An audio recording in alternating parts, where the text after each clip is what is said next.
નમસ્તે, હું અતુલ દવે. જે કોંગ્રેસના નેતાઓ ગુજરાતમાં દારૂના વેચાણ બાબતે કાગારોળ મચાવી રહ્યા છે, એમને મારે એટલું જ પૂછવું છે કે લતીફ દારૂ નથી વેચતો એટલે તમને તકલીફ થાય. ભાઈ, તમારું શાસન હતું ત્યારે લતીફનું જે સામ્રાજ્ય હતું કે ગુજરાતની અંદર એકમાત્ર દારૂનો વેપારી એટલે લતીફ, અને ગુજરાતના કોઈ પણ વ્યક્તિને રિટેલમાં દારૂનો ધંધો કરવો હોય તો એને લતીફ પાસેથી દારૂ લેવો પડતો. આ ભૂતકાળને કોંગ્રેસ એમ કહેતી હોય કે આ ભૂતકાળ નથી, તો એમને બધું ચેક કરી લેવું. અને ગુજરાતની સ્થાપનાને 60 વર્ષ થયા, 60 ઉપર 65. તો ભાજપની સરકાર માનો 30 વર્ષથી છે, તો 30 વર્ષ પહેલાં શું ગુજરાતમાં દારૂ નહોતો મળતો? ગુજરાતમાં હપ્તાખોરી નથી ચાલતી? ગુજરાતમાં ગેરકાયદેસર દારૂના અડ્ડા નહોતા ચાલતા? તો હવે તમને તકલીફ એ છે કે ભાઈ લતીફ નથી વેચતો. જો લતીફની જગ્યાએ બીજો વેચતો હોત તો તમને વાંધો નહોતો. મતલબ હિન્દુઓ વેચે છે એથી તમને વાંધો છે ને ભાઈ. આજે પણ તમે જ્યાં જનતા રેડની વાતો કરો છો, એક લઘુમતી વિસ્તારમાં જઈ અને તમારા કોંગ્રેસના કોઈ નેતાએ જનતા રેડ કરી હોય બતાવો.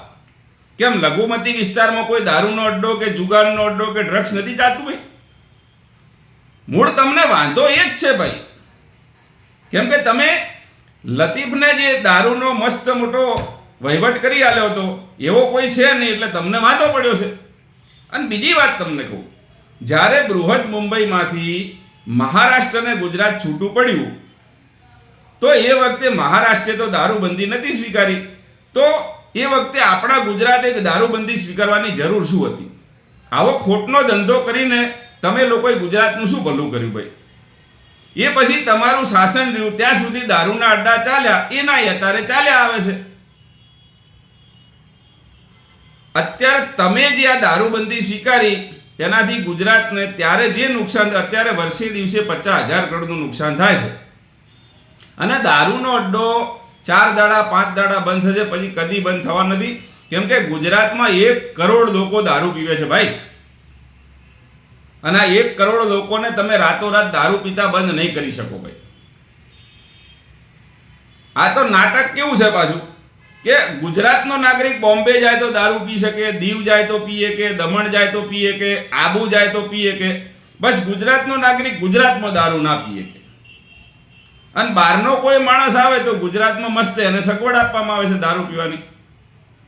શું નાટક ચાલુ કર્યા છે યાર! હું તો ત્રણેય પાર્ટીને વિનંતી કરું છું ભાઈ કે દારૂબંધી ગુજરાતના હિતમાં છે જ નહીં ભાઈ.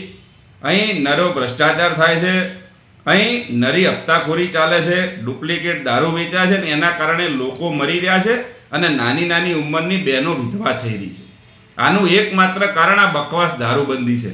અને આ ક્યારેય આનું સંપૂર્ણ અમલ શક્ય જ નથી.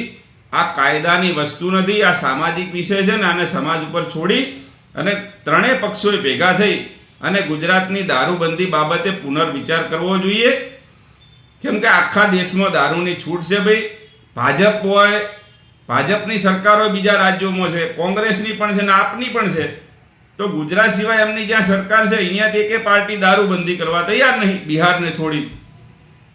તો ભાઈ ગુજરાતમાં જ ભાઈ આ બધું કેમ? અને ગાંધીનું ખાલી ગુજરાત જ છે, દેશ કોનો છે તો પછી ભાઈ? અને જો દારૂબંધીથી એટલો બધો સરસ ફાયદો હતો તો કેન્દ્રમાં પણ વર્ષો સુધી કોંગ્રેસનું શાસન રહ્યું છે. તો જેમ ગુજરાતમાં તમે દારૂબંધી સ્વીકારી એમ આખા દેશમાં દારૂબંધી કરવાની તમને કોને ના પાડી હતી ભાઈ? તમે દુનિયાભરના કાયદા બનાવ્યા છે દેશ માટે, તો એ વખતે આખા દેશમાં દારૂબંધી કરીને ગાંધીજીના આદર્શનો અમલ કરવો હતો ને ભાઈ, કોને ના પાડી હતી? અને હાલે હું તો કહું છું કે તમે જો એવું માનતા હો કે દારૂ ખરાબ છે તો આખા દેશમાં બંધ કરી દો, કાલ જ બંધ કરી દો. ચલો બધા સંયુક્ત રીતે જ્યાં જેની સરકાર છે કાલથી બધું આખા દેશમાં દારૂ. સર્વાનુમતે દેશના 543 જે સંસદ સભ્યો છે એ નક્કી કરે ભાઈ આવતીકાલથી દેશમાં દારૂ બંધ. ચલો કોઈ વાંધો નથી આપણને. પણ આખું બિહાર ને ગુજરાત સિવાય આખા દેશના નાગરિકો દારૂ પીવે અને ગુજરાતના નાગરિકોને તમે રોકો, એ ખાલી ગુજરાત પૂરતો રોકો છો, બહાર જઈને તો એને પીવાની છૂટ છે પાછી. તો આવું નાટક વધુ છે ભાઈ. આમાં તો નરો ભ્રષ્ટાચાર થવાનો છે ને ગુજરાતને નરું નુકસાન છે. ત્રણેય પાર્ટીઓની વિનંતી કે જો તમને દારૂબંધી અતિ ઉત્તમ લાગતી હોય તો તમામ લોકો ભેગા થઈ અને દેશની અંદર દારૂબંધી કરી દો. તમારી સરકારો છે ત્યાં દારૂબંધીનો અમલ કરો. અને ન તમને લાગતું હોય તો મહેરબાની કરીને ગુજરાતના નાગરિકોને પરેશાન કરવાનું બંધ કરો ભાઈ. 1 કરોડ લોકો આ 3-4 દાડાના નાટકથી હેરાન છે ભાઈ. અને બોટલોના ભાવ ડબલ થઈ ગયા છે. આના હિસાબે જ પછી લોકો બીજા નશીલા દ્રવ્યો તરફ વળે છે. મહેરબાની કરો, ગુજરાતના નાગરિકોને હેરાન કરવાનું હવે બંધ કરો ભાઈ. આખા દેશમાં દારૂબંધી કરો, નહીતર પછી ગુજરાતમાંથી દારૂબંધી હટાવી લો. જય ગુજરાત.